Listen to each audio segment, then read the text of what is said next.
السلام عليكم ورحمة الله وبركاته. إن الحمد لله الأكرم الذي خلق الإنسان وكرم وعلمه من البيان ما لم يعلم، فسبحان الذي لا يحصى امتنانه باللسان ولا بالقلم، ونشهد أن لا إله إلا الله وحده لا شريك له،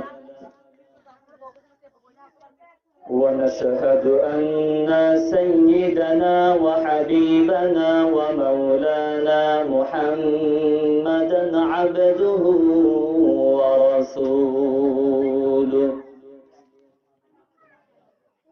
الذي أرسله بالحق بشيرا ونذيرا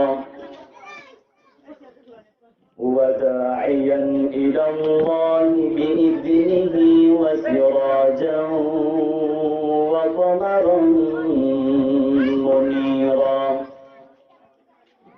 فقد قال الله تعالى في كلامه المجيد وفرقانه الحميد: أعوذ بالله من الشيطان الرجيم. بسم الله الرحمن الرحيم. قد أفلح المؤمنون الذين هم في صلاتهم خاشعون، والذين هم عن اللغو معرضون، والذين هم للزكاة فاعلون، والذين هم لفروجهم حافظون إلا على أزواجهم أو ما ملكت أيمانهم فإنهم غير ملومين، فمن ابتغى وراء ذلك فأولئك هم العادون، والذين هم لأماناتهم وعهدهم راعون، والذين هم على صلواتهم يحافظون.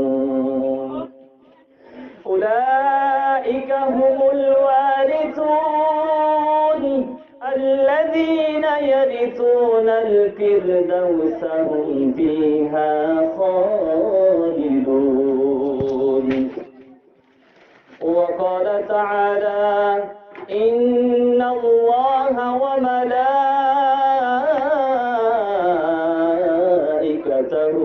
يصلون على النبي يا أيها الذين آمنوا صلوا عليه وسلموا تسليما.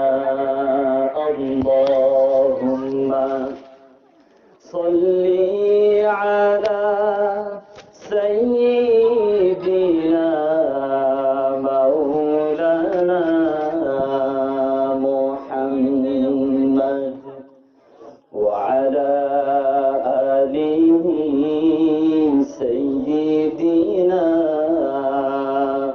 مولانا محمد। رسول আমার ভালো রাসূল আমার আলো আশা, রাসূল আমার প্রেম বিরহের মূল আলোচনা, রাসূল আমার কাজে কর্মে অনুপ্রেরণা, রাসূল আমার ভালোবাসা, রাসূল আমার আলো আশা, রাসূল আমার প্রেম বিরহের মূল আলোচনা, রাসূল আমার কাজে কর্মে অনুপ্রেরণা। আল্লাহুম্মা সাল্লি আলা সাইয়্যিদিনা মাওলানা মুহাম্মদ ওয়া আলা আলিহি সাইয়্যিদিনা মাওলানা মুহাম্মদ। সবাই বলুন বালাগুল উলা বিকামালিহি কাশাফাদ দুজা বিজামালিহি হাসনাত জামিউ খিসালিহি সাল্লু আলাইহি ওয়া আলিহি। तौहीद की अमानत सीनों में है हमारे, आसान नहीं मिटाना नामो निशा हमारा, बलगुल उला बिकमालिही कशफद दुजा बिजमालिही हसनत जमीउ खिसालिही सल्लू अलैहि व आलिहि। अल्हम्दुलिल्लाह सुम्मा अल्हम्दुलिल्लाह।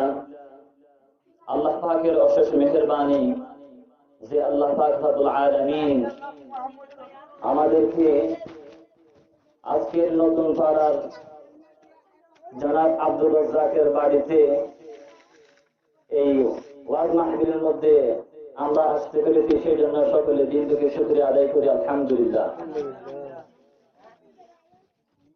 আমাদের মতো অনেক মানুষ রাস্তাঘাটে দোকানপাটের মধ্যে এখনো বসা আছে, তাদেরকে আল্লাহ তাআলা কবুল করেন নাই বিদায় তারা এই জান্নাতের বাগানের মধ্যে এই ওয়াজ মাহফিলের মধ্যে আসতে পারে নাই।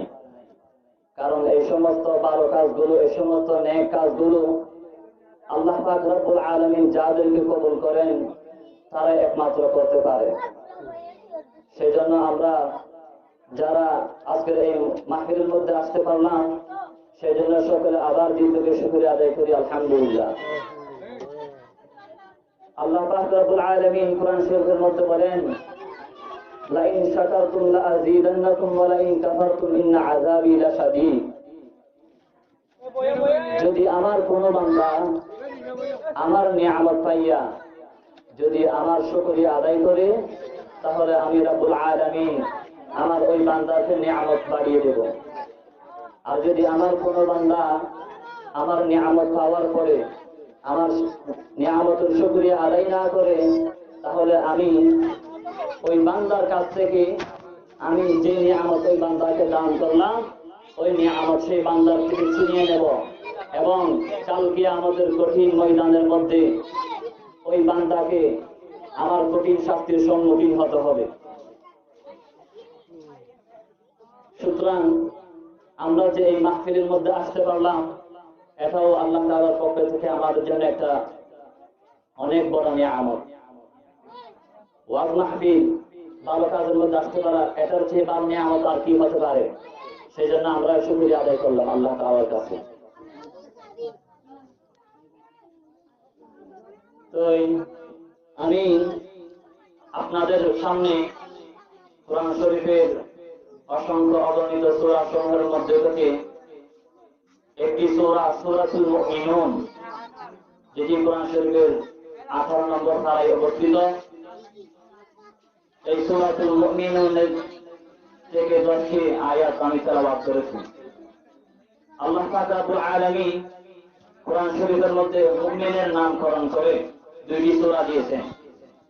একটি সূরা সূরাতুল মুমিন, মুমিন এক বচন দিয়ে, যেটি 24 পারায় আছে। আরেকটি হচ্ছে মুমিনুন বহু বচন দিয়ে, যেটা 18 নম্বর পারার মধ্যে আছে। আল্লাহ পাক রব্বুল আলামিন যেমন কোরআন শরীফের মধ্যে মুমিন নামকরণ করে সূরা দিয়েছেন, তেমনি ভাবে কাফেরদের নামকরণ করে একটা সূরা দিয়েছেন, যেটা আমরা অনেকে জানি, কুল ইয়া আইয়ুহাল কাফিরুন, সূরাতুল কাফিরুন বলা হয় যেটাকে। তদ্রূপ ভাবে আল্লাহ পাক রব্বুল আলামিন কোরআন শরীফের মধ্যে আরেকটি সূরা দিয়েছেন, যেটা মুমিন, যারা মুমিন, এমন একটা দলের নাম দিয়ে সূরা দিয়েছেন যারা মুমিনও না, যারা কি কাফেরও না, মধ্যস্থানে, তারা হলো কি মুনাফিক। মুনাফিকুন, সূরাতুল মুনাফিকুন। তো আমি আপনাদের সামনে যে 18 নম্বর পারার মধ্যে সূরাতুল মুমিনুন আছে, এই সূরার শুরুর 10টি আয়াত তেলাওয়াত করেছি। যদি আল্লাহ পাক রব্বুল আলামিন আমাকে এবং আপনাদেরকে ধৈর্য ধারণ করে কিছু কথা শোনার জন্য তৌফিক দান করেন, সেই জন্য সকলে দোয়া করে আমিন। কোরআন শরীফে প্রত্যেকটি আয়াত বা প্রত্যেকটি সূরা নাযিল হওয়ার একটা প্রেক্ষাপট আছে, যেটাকে শানে নজুল বলা হয়। অর্থাৎ প্রত্যেকটি সূরা বা প্রত্যেকটি আয়াত বা যে কোনো একটি আয়াত নাযিল হওয়ার পিছনে একটা শানে নজুল থাকে। তদ্রূপ ভাবে আমি সূরাতুল মুমিনুনের যে 10টি আয়াত আপনাদের সামনে তেলাওয়াত করলাম, এই 10টি আয়াতের একটি শানে নজুল আছে।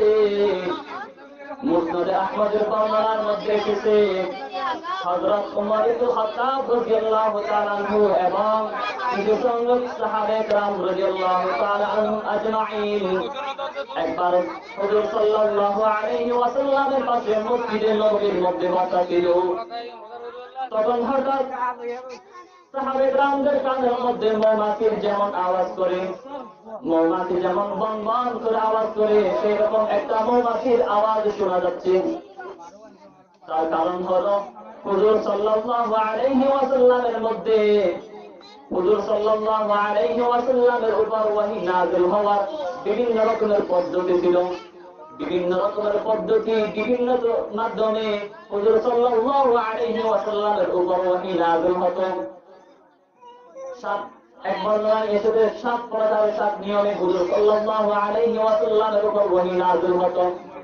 তার মধ্যে একটা নিয়ম হলো, যখন হুজুর সাল্লাল্লাহু আলাইহি ওয়াসাল্লামের উপর আল্লাহ তাআলার পক্ষ থেকে কোন ওহী নাযিল হতো, কোন কোরআন শরীফের আয়াত যদি নাযিল হতো, তখন মৌমাছির আওয়াজের মতো একটা আওয়াজ হতো। ঠিক তেমনি ভাবে একবার হযরত ওমর ইবনে খাত্তাব রাদিয়াল্লাহু তাআলা আনহু এবং অন্যান্য সাহাবায়ে কেরাম একবার হুজুর সাল্লাল্লাহু আলাইহি ওয়াসাল্লামের কাছে মসজিদে নববীর মধ্যে বসা ছিল। হঠাৎ কেমন জানি একটা মৌমাছির আওয়াজের মতো বন্ধন আওয়াজ শোনা যাচ্ছে।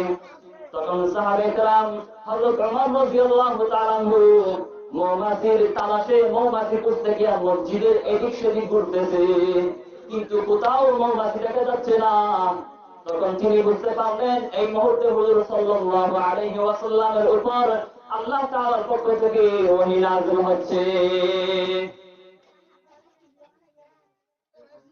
হঠাৎ হযরত ওমর ফারুক রাদিয়াল্লাহু তাআলা আনহু এবং অন্যান্য সাহাবায়ে কেরাম সবাই মনে করতেছে এখানে কোথাও মসজিদের আশেপাশে মনে হয় মৌমাছির বাসা আছে।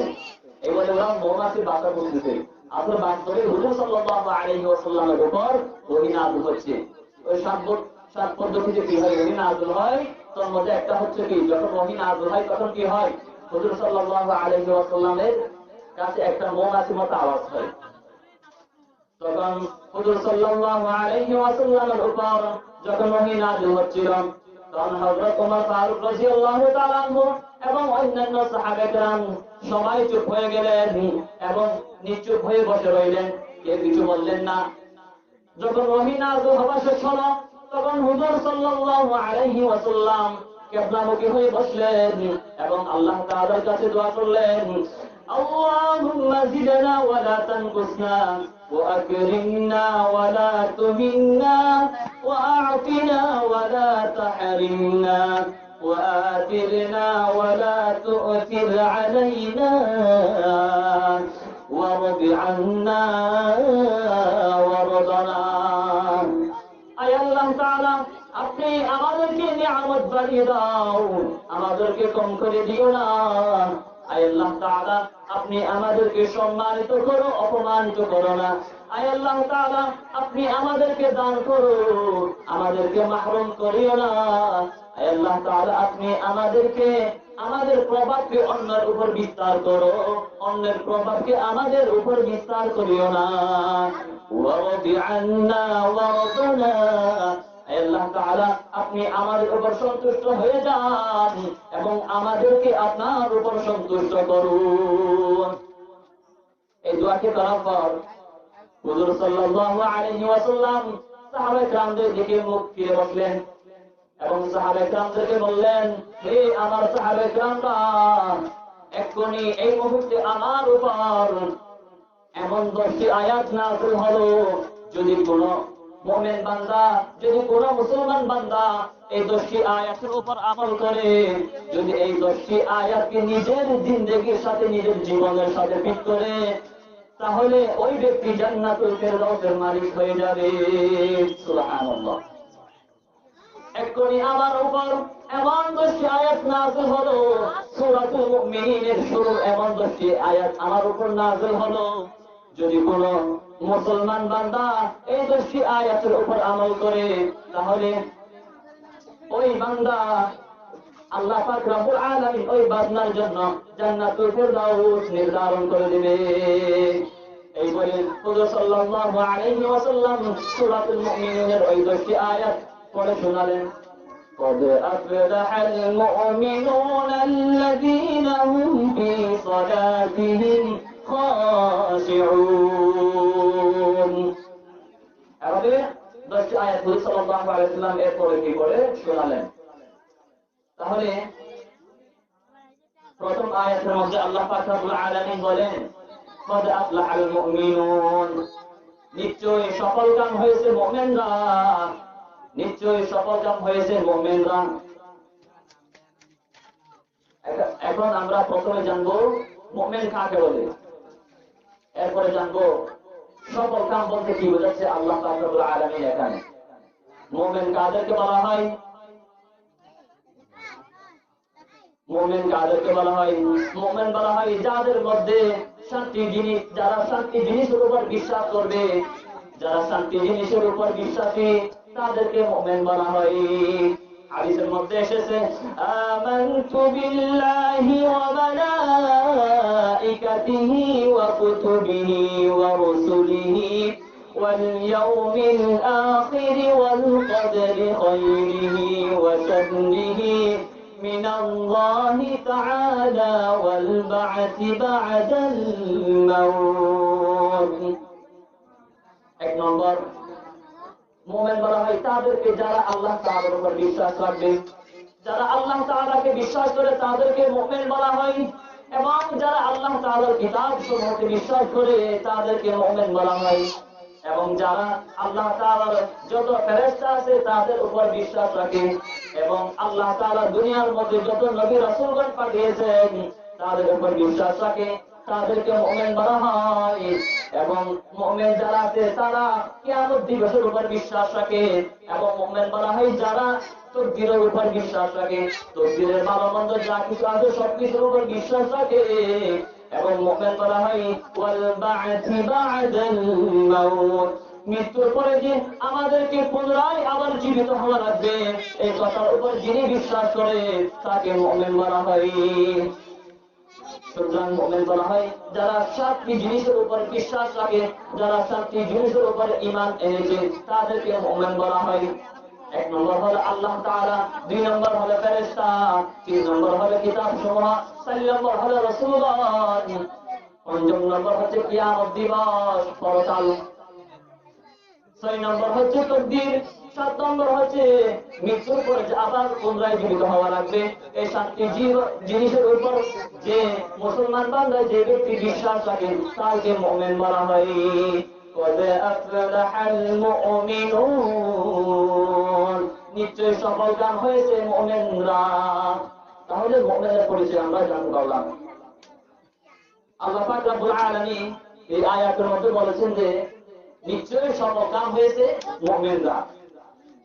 কোন শ্রেণীর মুমিন? সমস্ত মুমিনরা কি সফল কাম নাকি ভিন্ন আছে? হ্যাঁ, ভিন্ন আছে। কোন শ্রেণীর মুমিন? সামনের পরবর্তী আয়াতগুলোর মধ্যে 7টি গুণের কথা বলা হয়েছে। এই 7টি গুণে যে মুমিন গুণান্বিত হবে, এই 7টি গুণ যে মুমিন বান্দার মধ্যে পাওয়া যাবে, সেই সমস্ত মুমিন হচ্ছে সফল কাম। ওই 7টি গুণ যে মুমিনের মধ্যে পাওয়া যাবে, সেই মুমিন দুনিয়ার মধ্যে সফল কাম, আখিরাতের মধ্যেও সফল কাম। এখন দুনিয়ার মধ্যে সফল কাম বলতেছে, সফল কাম এটা ব্যাখ্যা কি? মানে সফল কাম বলতে আল্লাহ পাক রব্বুল আলামিন কি বুঝাইতে চাইতেছেন? সফল কাম দুই ধরনের, একটা হচ্ছে দুনিয়ার সফল কাম, আরেকটা হচ্ছে আখিরাতের সফল কাম। দুনিয়ার সফল কাম কি? মুফাসসিরিনে কেরাম বলেন দুনিয়ার সফল কাম হচ্ছে মুমিন বান্দা দুনিয়ার মধ্যে সফল কাম হচ্ছে, এই কথার মানে হলো সে দুনিয়ার মধ্যে সম্মানজনক জীবন লাভ করতে পারবে। যে মুমিন বান্দা দুনিয়ার মধ্যে সম্মানজনক জীবন যাপন করতে পারবে, সে হচ্ছে একমাত্র সফল কাম মুমিন। এখন কথা হচ্ছে সম্মানজনক জীবন যাপন কাকে বলেন? মুফাসসিরিনে কেরাম বলেন আমরা তো অনেকে মনে করি যার লক্ষ কোটি টাকা আছে, যার 3 তলা 10 তলা 20 তলা বাড়ি আছে, যার অনেক জমি আছে, যার অনেক বাহাদুরি, তাকে মনে করি আমরা কি আসল সফল কাম। কিন্তু মুফাসসিরিনে কেরাম বলেন সে আসল সফল কাম নয়। সফল কাম হচ্ছে সে যে দুনিয়ার মধ্যে সম্মানজনক জীবন লাভ করবে। মুফাসসিরিনে কেরাম বলেন দুনিয়ার মধ্যে সম্মানজনক জীবন লাভের অর্থ হচ্ছে দুনিয়ার মধ্যে দুশমনের সামনে নত স্বীকার হতে হবে না। দুনিয়ার মধ্যে দুশমনের সামনে যে ব্যক্তি নত স্বীকার না হয়ে চলতে পারবে, সেটা হচ্ছে তার জন্য দুনিয়ার মধ্যে সম্মানজনক জীবন লাভ করা। হ্যাঁ, দুশমনের সামনে যে ব্যক্তি মাথা নিচু না করে, না যার দুশমনের সামনে মাথা নিচু না করে চলতে পারবে, এটা হচ্ছে দুনিয়ার মধ্যে তার জন্য সফল কাম। আর আখিরাতের মধ্যে সফল কাম বলতে আল্লাহ পাক রব্বুল আলামিন কি বুঝাইতে চাইছেন? আল্লাহ পাক রব্বুল আলামিন বলেন ফামান যুহজিহা আনিন নারি ওয়া উদখিলাল জান্নাতা ফাকাদ ফাজ। আখিরাতের মধ্যে সফল কাম বলতে প্রকৃত সফল কাম হচ্ছে সেই ব্যক্তি যে ব্যক্তি জাহান্নাম থেকে বেঁচে জান্নাতের মধ্যে যেতে পারবে, সে হলো আখিরাতের মধ্যে সবচাইতে বেশি সফল কাম। বলে আফলাহাল মুমিনুন, নিশ্চয় সফল কাম হয়েছে মুমিনরা। তাহলে সফল কাম দুনিয়ার মধ্যে সফল কাম, আখিরাতের মধ্যে সফল কাম। দুনিয়ার মধ্যে সফল কাম তার অর্থ হচ্ছে দুনিয়ার মধ্যে সম্মানজনক জীবন লাভ করবে, অর্থাৎ দুনিয়ার মধ্যে দুশমনের সামনে মাথা নত করে চলতে হবে না। আর আখিরাতের মধ্যে সফল কাম হওয়ার অর্থ হচ্ছে সে জাহান্নাম থেকে মুক্তি পেয়ে জান্নাতের মধ্যে যেতে পারবে। তাহলে তার জন্য এটাই হচ্ছে সবচেয়ে বেশি সফল কাম। قد أفلح المؤمنون, নিশ্চয়ই সফল কাম হয়েছে মুমিনরা। আমরা মুমিন কি মুমিন না? মুমিন, কারণ আমরা 7টি জিনিসের উপর বিশ্বাস করি কি করি না? করি। আমরা 7টি জিনিসের উপর আরেকটা জানি নাই, এনেছি, সেই জন্য আমরা মুমিন। এবং আল্লাহ পাক রব্বুল আলামিনের কাছে দোয়া করব যেন আল্লাহ পাক রব্বুল আলামিন আমাদেরকে কিয়ামত পর্যন্ত, মৃত্যুর আগ পর্যন্ত ঈমানের পথে অবিচল থাকার জন্য তৌফিক দান করেন। কিয়ামত পর্যন্ত যেন আল্লাহ পাক রব্বুল আলামিন আমাদেরকে ঈমানের পথের উপর অটল থাকার তৌফিক দান করেন। সকলে বলে আমিন। ঈমানের পথে অবিচল থেকে আমার মরণ যেন হয়। ইমানের পথে অবিচল থেকে আমার মরণ যেন হয়। তোমারই কাছে মিনতি আমার, তোমারই কাছে মিনতি আমার, মহামহিম দয়াময়। ইমানের পথে অবিচল থেকে আমার মরণ যেন হয়। সকল বলে আমিন। قد أفلح المؤمنون الذين هم في صلاتهم خاشعون। আল্লাহ পাক রব্বুল আলামিন বলেন, সকল কাম মুমিন হচ্ছে তারা যাদের মধ্যে 7টি গুণ পাওয়া যাবে। যাদের মধ্যে 7টি গুণ পাওয়া যাবে, সকল কাম মুমিন হচ্ছে তারা। দুনিয়ার মধ্যে সকল কাম, আখিরাতের মধ্যে সকল কাম। এখন আমরা জানবো ওই 7টি গুণ কি। 1 নম্বর গুণ হলো আল্লাহ পাক রব্বুল আলামিন সূরাতুল মুমিনুনের মধ্যে বলেন, আল্লাযীনা হুম ফী সালাতিহিম খাশিউন। সকল কাম মুমিন হচ্ছে তারা যারা নামাজের মধ্যে মনোযোগী হয়, যারা মনোযোগের সহিত নামাজ আদায় করে, যারা জ্ঞানের সহিত নামাজ আদায় করে, যারা একাগ্রতার সহিত নামাজ আদায় করে, যারা খুশুর সহিত নামাজ আদায় করে, তারা হচ্ছে দুনিয়ার মধ্যে সফল কাম, আখিরাতের মধ্যে সফল কাম। সফল কাম মুমিনের প্রথম বৈশিষ্ট্য হলো, প্রথম গুণ হলো তারা নামাজের মধ্যে মনোযোগী হবে। যেরকম হাদিসের মধ্যে, হাদিসে জিবরাইলের মধ্যে আছে, হযরত জিবরাইল আলাইহিস সালাতু ওয়াস সালাম যখন আমাদেরকে আমাদের দ্বীন শিক্ষা দেওয়ার জন্য হুজুর সাল্লাল্লাহু আলাইহি ওয়াসাল্লামের কাছে সাধারণ মানুষের আকৃতি নিয়ে এসেছিল, এবং হুজুর সাল্লাল্লাহু আলাইহি ওয়াসাল্লামের কাছে আসার পরে হুজুর সাল্লাল্লাহু আলাইহি ওয়াসাল্লামকে বিভিন্ন বিষয়ে জিজ্ঞাসা করলেন। যেমন প্রথমে হুজুর সাল্লাল্লাহু আলাইহি ওয়াসাল্লামকে জিজ্ঞেস করলেন, ইয়া রাসূলুল্লাহ, হে আল্লাহ তাআলার নবী, আমাদেরকে বলেন ঈমান কাকে বলে। 2 নম্বর হুজুর সাল্লাল্লাহু আলাইহি ওয়াসাল্লামকে ইসলাম সম্পর্কে জিজ্ঞেস করলেন, এবং এরপরে হুজুর সাল্লাল্লাহু আলাইহি ওয়াসাল্লামকে কিয়ামত সম্পর্কে জিজ্ঞেস করলেন। এরপরে কিয়ামতের আলামত নিয়ে জিজ্ঞেস করলেন। তার মধ্যে আরেকটা জিনিস জিজ্ঞেস করলেন। হযরত জিবরাইল আলাইহিস সালাতু ওয়াস সালাম হুজুর সাল্লাল্লাহু আলাইহি ওয়াসাল্লামকে বলেছেন, ফাআখবিরনি আনিল ইহসান। হে আল্লাহর রাসূল, আপনি আমাদেরকে বলেন ইহসান কাকে বলে। অর্থাৎ ইবাদত করার পদ্ধতি কি, ইবাদত করার নিয়ম কি, আপনি আমাদেরকে বলেন। তখন হুজুর সাল্লাল্লাহু আলাইহি ওয়াসাল্লাম বলেছেন, আন তা'বুদাল্লাহা কাআন্নাকা তারাহু ফাইন লাম তাকুন তারাহু, আন তা'বুদাল্লাহা কাআন্নাকা তারাহু ফাইন লাম তাকুন তারাহু। তোমরা যখন ইবাদত করবে, তোমরা যখন আল্লাহ তাআলা রব্বুল আলামিনের জন্য নামাজ আদায় করবে, তখন তোমরা এই কথা মনে করবে যে তুমি আল্লাহ পাক রব্বুল আলামিনকে দেখতেছো।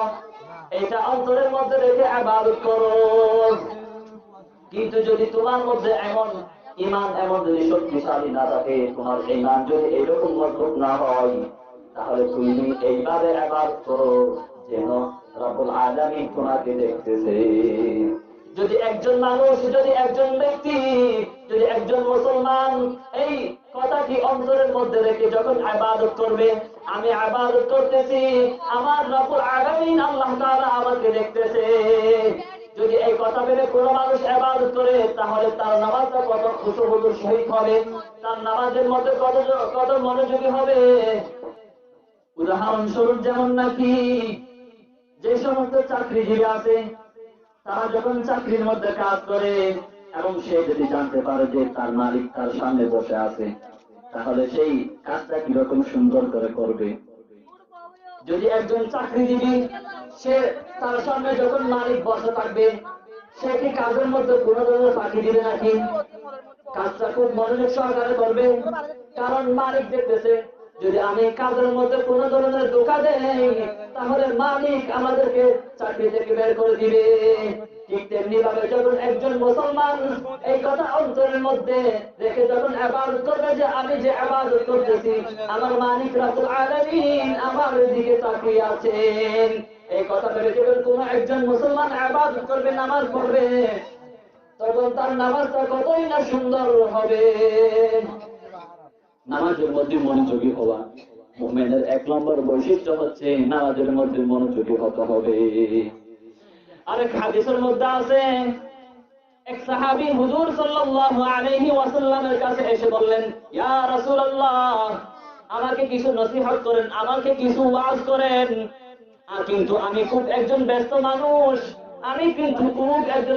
মানুষ, আমাকে বেশি ওয়াজ করলে চলবে না, আমাকে খুব অল্প ওয়াজ করেন, যাতে আমি সেই ওয়াজ টুকুর উপর আমল করে সুরে জান্নাতে যেতে পারি।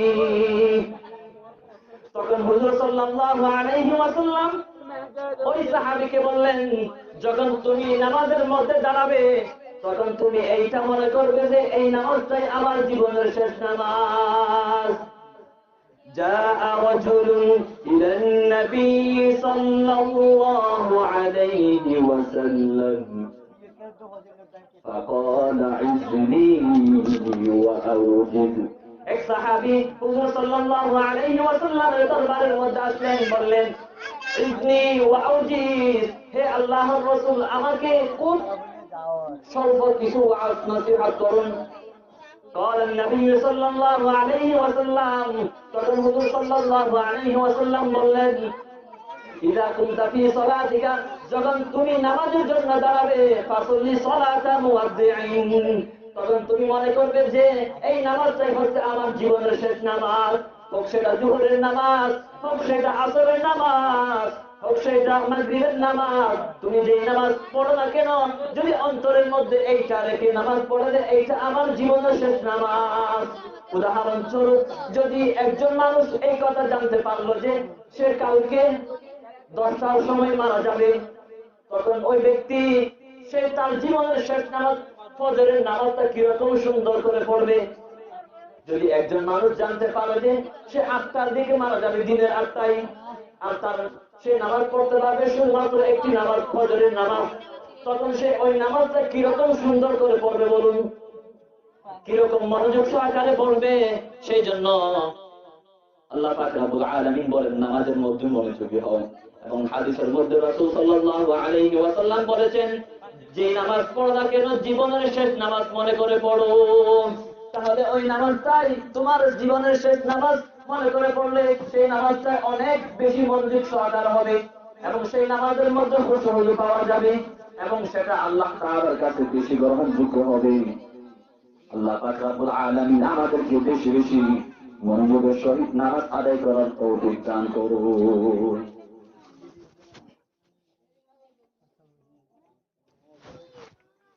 হযরত আলী রাদিয়াল্লাহু তাআলা আনহু, আমরা সবাই ওনাকে চিনি কি চিনি না? হযরত আলী রাদিয়াল্লাহু তাআলা আনহুর একটা ঘটনা, হযরত আলী রাদিয়াল্লাহু তাআলা আনহু এক যুদ্ধের মধ্যে তার পায়ের মধ্যে একটা তীর লেগেছিল। ওই তীরটা কেউ বের করতে পারতেছে না। হুজুর সাল্লাল্লাহু আলাইহি ওয়াসাল্লাম এবং সাহাবায়ে কেরামরা অনেক চেষ্টা করার পরও কেউ বের করতে পারতেছে না। পরে হুজুর সাল্লাল্লাহু আলাইহি ওয়াসাল্লাম বলেছেন, হযরত আলী রাদিয়াল্লাহু তাআলা আনহু যখন নামাজের মধ্যে দাঁড়াবে তখন তোমরা সেই তীরটা বের করে নিও। আল্লাহ হুজুর এসে গেছে, কেন হুজুর বয়ান করবে? আমি 7টি জিনিসগুলো উল্লেখ করে আবিষ্কার করেছি।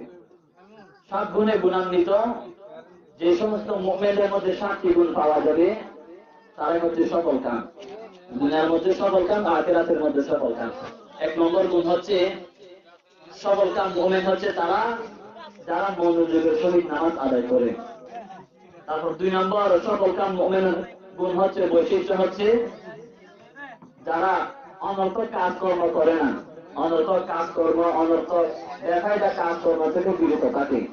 তিন নম্বর সফলকাম মুমিনের গুণ হলো, বৈশিষ্ট্য হলো ওয়াল্লাযীনা হুম লিযাকাতি ফাঈলুন, তারা যাকাত আদায় করবে, অথবা আরেক অর্থ হচ্ছে তারা নিজের অন্তরকে পরিষ্কার করবে, নিজের অন্তরকে পরিষ্কার রাখে। তারপর চতুর্থ নম্বর সফলকাম মুমিনের বৈশিষ্ট্য হচ্ছে ওয়াল্লাযীনা হুম লিফুরুজিহিম হাফিজুন, তারা নিজেদের লজ্জাস্থানের হেফাজত করে। তার পঞ্চম নম্বর সফলকাম মুমিন হচ্ছে তারা যারা আমানতের খেয়ানত করে না। এবং ষষ্ঠ নম্বর সফলকাম মুমিনের বৈশিষ্ট্য হলো তারা ওয়াদা ভঙ্গ করে না, ওয়াদা খেলাপি করে না। এবং সপ্তম নম্বর মুমিনের বৈশিষ্ট্য হলো তারা সমবেত নামাজ আদায় করে। এই সাতটি গুণ যে সমস্ত মুমিনের মধ্যে পাওয়া যাবে, আল্লাহ পাক রব্বুল আলামিন বলেন উলাইকা হুমুল ওয়ারিসুন আল্লাযীনা ইয়ারিসুনাল ফিরদাউসা হুম ফিহা খালিদুন। এই সাত গুণে গুণান্বিত মুমিনরাই হলো জান্নাতুল ফিরদাউসের ওয়ারিস। আল্লাহ পাক রব্বুল আলামিন তাদেরকে জান্নাতুল ফিরদাউস দান করবেন। সুতরাং আল্লাহ পাক রব্বুল আলামিন আমাদেরকে এই সাত গুণে গুণান্বিত হয়ে নিজেকে জান্নাতুল ফিরদাউসের অধিকারী বানানোর জন্য তৌফিক দান করুন। সকলে বলে আমিন। আসসালামু আলাইকুম ওয়া রাহমাতুল্লাহ।